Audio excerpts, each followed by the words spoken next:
እርግብ አሁንም ቦርሳዋን ስላላገኘችው ወደዚህ ወደዛም ብትል የትም ልታገኘው አልቻለችም። ግን ተምቹ ቦርሳውን እነ ሀና ቤት አባቷ ጋር ስላለ ግን እዛ ቦታ ቦርሳ ውስጥ ምን እንዳለ እንኳን አያውቅም ነበር። ግን በዛ ቦርሳ ውስጥ ያለውን ሁሉም እውነት ወይንም ወርቁም እዛ ውስጥ እንደሆነ ደግሞ የምታውቀው እርግብና እርግብ ብቻ ናት። ወይዘሮ ሜላትም ጋር ቦርሳውንም ይደርሳል። አቶ ኖላዊ ይዞት በሚሄድ ሰዓት ሀኒዬን ላያት መጥቼ ነው ብሎ በዛን ጊዜ በቃ ምግብ ላቅርብልህና እንብላ ብላም በምትል ሰዓት ምግብማ እምቢ አልልም እበላለሁ ብሎ ይላታል። ግን እሱ ቦርሳ የማን ነው ብላ ስትጠይቀው የዋይ ይሄ ወይ የኔ ነገርማ ረሳሁት እኮ ብሎም ይላታል። ይሄ እኮ ለሀኒዬ ነው፣ ሀኒዬ ስትጠፋብኝ ቦርሳዋም እዛ ረስታው ስለነበረ ላምጣላት ብዬ ነው ይላል። ግን የእሷ ቦርሳ ይመስላል፣ ይሄ እኮ አላቀውም እስካሁን ድረስ አላየሁትም ብላም ትናገራለች። የእሷ ይሆናል እንጂ የማን ይሆናል አዲስ ገዝተው ይሆናል ብሎም ይነግራታል። ወይዘሮ ሜላትም ትገረማለች። ይህንን ቦርሳ ግን ሁለታቸውም እዛ ውስጥ ያለው ነገር ባያውቁም አዲስ ሆኖባቸዋል ሁላቸውም። ጽዮንና አዝራ ደግሞ ያላቸውን ግንኙነት በሁለታቸው መሀል ደግሞ ሁለት ልዩነት አለ። ፍቅርና አንዱ አንዱን ይወዳል። ደግሞ አዝራ ደግሞ ሀናን ይወዳታል። ጽዮን ደግሞ አዝራን ትወደዋለች። በዚህ መሀል አሲር አለ። አሲር ደግሞ ፍቅሩን አልገለጸላትም እስካሁን ድረስ ለሀና። ሀናም ደግሞ ይህንን የምታውቀው አሲርን የምታውቀው በወንድምነት ነው። እሱ ግን ደግሞ እሷን ላለማጣት ደግሞ ሁሉንም ነገር እንደ ወንድምም ሆኖ ቅርብ ይሆንላታል። ግን ለዚህ ሁሉ አመታት የደበቀውንም ፍቅር አንድን ቀን ገልጾላት የማያውቀውን ከተምቹ ጋር ሲያወሩ ነበረ። ሁሉንም ነገር አንድ ቀን ይስተካከላል ብለን ተስፋ እናደርጋለን ብለውም ግን ደግሞ በዚህ መሀል አዝራና ሀና በሚገናኙበት ሰዓት በጣም መጥፎ ነገር ታስባለች። በመንገድ ላይ እስከምትመጣ ድረስ ሀናን እየጠበቀ ባለ ጊዜ አዝራ ደግሞ ከኋላው ትከተለዋለች። የት እንደሚሄድና ከየት እንደሚወጣ ወይንም ከማንም እንደሚገናኝ እያሰበች ሁሉንም ውጣ ውረዱን ትከታተላለች። ሀናም ስትመጣ ከአዝራ ጋር ይገናኙና ቆየሁብህ አይደለ ይቅርታ በምትለውም ሰዓት ብዙም ባይሆንም ትንሽ ቆይተሻል ይላታል። በቃ ይቅርታ እክስሃለሁ ብላም ለአባቴ አንዳንድ ነገሮችን ለመስራት ቆይቼ ነው ለዛ ነው ብለውም ይቀላለዳሉ። ሲቀላለዱና ሲሳሳቁ ስታይ ቶሎ ብላ ትመጣለች። በጣም አምሮባቸዋል ባካችሁ ብላም አንድ አሽሙር ምናምን ትናገራለች። እንዴት ነሽ መጣሽ እንዴት ነበርሽ ብለው በሚሏትም ሰዓት አንተ በቃ ጭራሽ እዚህ መንገድ ላይ ቁጭ ብለ ለስንት ጊዜ ለስንት ሰዓታት ነው የምትጠብቃት ብላም ትናገራለች። እና እየተከታተልሽኝ ነው ወይ እያየሽኝ ነበር እንዴ ብሎም ይላታል። እና ደግሞ ወደ ሀናም ትዞርና አንቺ ግን ሀና ምን አይነት ልጅ ነሽ? ከዚህ ልጅ ራቂ ብዬ ብልሽንም ባስጠነቅቅሽ ምንም ልትሰሚኝ አልቻልሽም ብላል ሀና ላይ ትዝትባታለች። ምን እየሆንሽ ነው ምንድን ነው የምትይው ብላም ብትላትም እኔ ነግሬሻለሁ ግን ይሄ የመጨረሻ ማስጠንቀቂያ ነው ብላም ትነግራታለች። ሀናም እንዴ ቀጠሮ ነበራችሁ እንዴ ብላ አዝራም ስትለው አረ በፍጹም ምንም የለንም ብሎ ይናገራል። እንደምናውቀው ለአዝራ ያላትንም ፍቅር ሰውንም ከመጉዳት ወደ ኋላ የማያስብል ስለሆነ ሀናንም ለመጉዳትና ከሀና ደግሞ አዝራ ካራቀ እሷም ከሱ ካራቀች እሷን ለመጉዳት የምታደርገውንም ነገር እያቀለች ነው።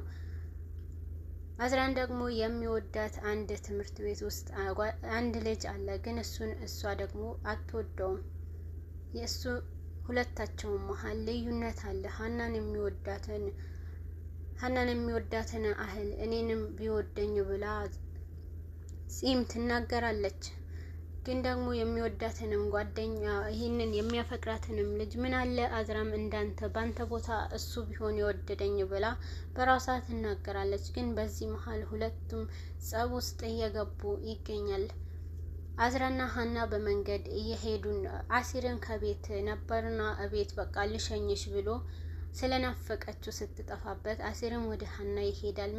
እዚህ ምን ትሰራለህ ስትለው አንቺን ለማየት ነው የመጣሁት በጣም ስለናፈቅሽኝ ብሎ ይናገራታል። በዚህን ጊዜ ግን ሀናን አሲር ግን ድፍረት አግኝተዋል። ምክንያቱም ሀናን በጣም ናፈቅሽኝ ብሎ ሲናገራት ለመጀመሪያ ጊዜ ስለሆነ የሆነ ነገር የሚያስብል ነገር አለ።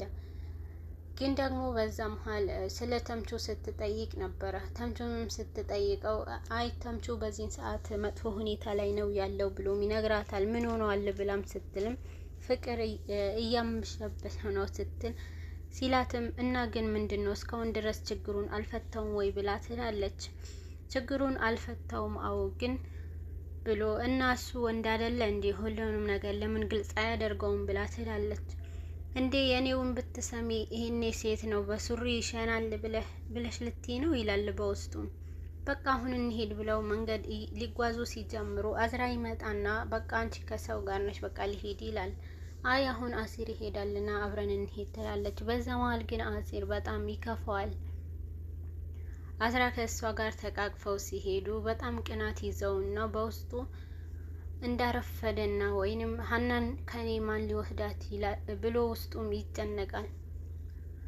አቶ ኖላዊና ወይዘሮ ሜላትም ይገናኙና ስለ ወይዘሮ ባዩሽም ሁኔታ ለመጠየቅ ወይዘሮ ሜላትም ስለ ወይዘሮ ባዩሽ ስለሰማችና ስለታሰረች በጣም ክፉኛ ተጎድታለች። ምክንያቱም እሷ ማንም የላትም እና ብቸኛ ናት።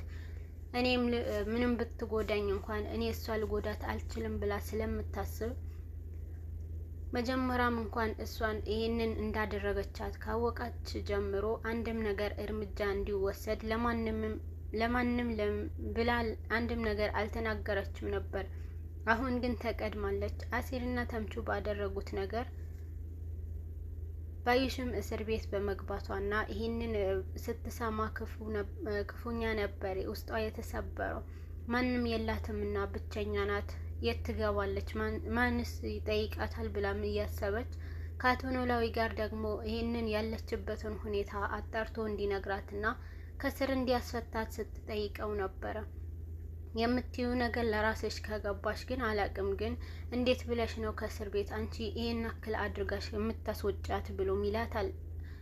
ወይዘሮ ሜላትም አንተ ይሄንን ብቻ አድርግልኝ፣ የኔና እሷ ጸብ ከኔና ከሷ ውጪ ማንም ሰው መሀል ላይ ጣልቃ ሊገባብኝ አልፈልግም ትላለች። ግን እኮ አንቺን ጎታሻለች ቢላትም ልትሰማው አልቻለችም። ይሄ ነገር ብቻ አጣራልኝ ስትለው እሺ በቃ ይላታል። ግን ደግሞ አንድ ያላወቅሽው ነገር አለ። ይህንን ባንቺና በሷ መሀል ባለው አይደለም እስር ቤት የገባችው። እስር ቤት የገባችበትን ምክንያት አንድ ሰው ላይ ሽጉጥ ስትደቅን ነው የተያዘችው ቢልም እሷ ግን ልትሰማ አልቻለችም። ምክንያቱም የምትፈልገው የልጅነት ጓደኛዋን ነፃ ማውጣትና በቀልን በበቀል ሳይሆን እንዲማሩበት ለማድረግና ወይዘሮ ሜላትንም ለባዩሽ የልጅነት ጓደኛዋ እንደ እህቷን ብትሆን ግን እሷ ባዩሽን ያደረገችባትም ነገር እሷ ላይ ለማድረግ ምንም እንኳን ክፋት የለባትም። ወይዘሮ ሜላት ቆርጣ ተነስታለች። ባዩሽንም ከእስር ቤት ለማስለቀቅ እና በነፃ እንድትወጣ ለማድረግ ስትልም እሱ በቃ ፍርድ ቤት ይወስናል፣ ግን ደግሞ ችግር የለውም ያልሽኝን አደርጋለሁ ብሎ አቶ ኖላዊም ይስማማል።